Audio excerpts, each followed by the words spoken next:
But freedom doesn't come free. No! Sweet liberty! No! Speaking of false saviors, what you've been following? I know you've been following it, Demian. Yeah. This has been really funny. So, you know what? A lot of people come out and say, well, you have to make accounts to play other games. And that's true, but the way that they're doing it now, just out of the blue like that, they should have just left it alone or made it optional. Like, this is a... Apparently, when Ghost of Tsushima comes out on PlayStation, on PC soon, you're going to need a PlayStation account in order to play Legends, which is the online mode, if you play it on PC.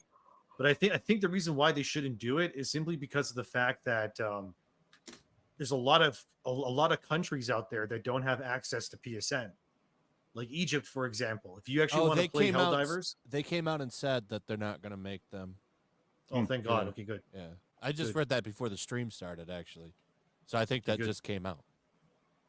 Good. So I guess they're going to fix that, but it's a fair point that every other game makes you do this, but them not having it, I don't know if this was always in the cards for them to do, and then the game had that big awful launch because too many people jumped in. And well, apparently it was supposed to happen no matter what, but then they delayed it because they couldn't get it going. But it was there when you first signed into Helldivers. It was just optional, of course, because they didn't have whatever was in place to make it happen yet.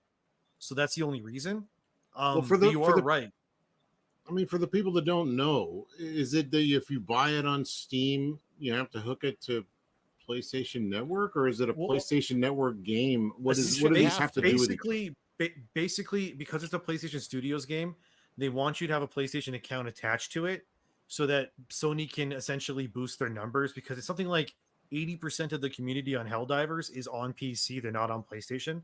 So understandably, they want to have those people become a part of the PlayStation ecosystem, because then they can boost their numbers by like an insane amount. Obviously, they'll be able to tell. They'll be able to say, "Hello, investors.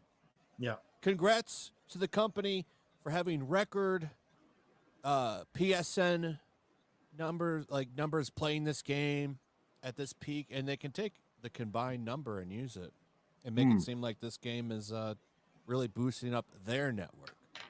I understand why a lot of people don't like it, but at the same time, like even if you want to play a game like, let's say, Sea of Thieves, for example, or Halo, you have to also sign up for a Microsoft account. So these things have always existed. I mean, even if you've ever played like an Assassin's Creed game, they ask you to make an Ubisoft account. Of course, I don't think you have to, but they do ask you at least. So this isn't like out of the norm, but I understand why people don't want to do it, especially if you live in the UK or Ireland.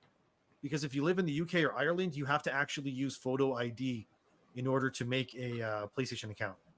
Well, Augustus Tiberius says they removed the buy button on any Steam or any Steam countries that don't have a PSN access. Yeah, but they fixed that.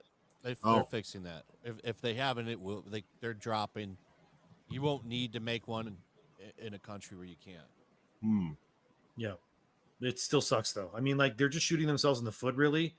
They're probably hoping for this to kind of just, blow past. People will do it anyway. But like people have pointed out, you don't have to do it for God of War or Spider-Man, which are on PC as well. But like I said, you will have to do it for Ghost of Tsushima Legends. But for the actual Ghost of Tsushima game, I don't think so. Not yet anyway. But it hasn't come out yet, so we don't know 100%, but that's what the rumors are saying. Yeah, I don't know, man. But it's at the same time, like, you also got to realize a lot of different companies do this. Like Ubisoft does it, Rockstar does it, Square Enix does it too. When you play their games, they'll ask you to make a Square Enix account. Nintendo does it as well. Like, a lot of people do it, but I think the reason why people don't want to do it with Sony is there's like data breaches. It's such a big game that they're using Sony's servers, or do you have to actually pay for the account, or is it just one you have to sign up for and they get your info? Like, I think you get your info.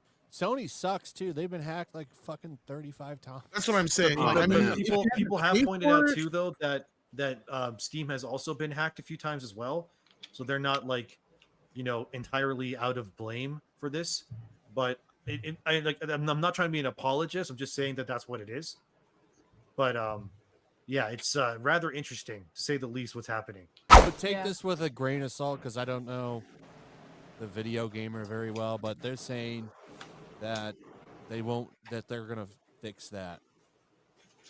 They better, man, because this is. I haven't read through it because I saw this right before the stream started. So, yeah, this is Sony's biggest multiplayer game release probably in ever, like forever. Like they've never had a game released like this for multiplayer game wise. Anyway, I agree. I can't think of. They've tried to have a franchise that kicks off online, but most of them kind of fizzle out. Like yeah, they've had a few in the past. Yeah, Resistance, Starhawk is another one. That one, What was that one that launched with the PS4? Killzone, Yeah, Shadowfall, the Halo killer. Yeah, Remember that but shit? definitely not.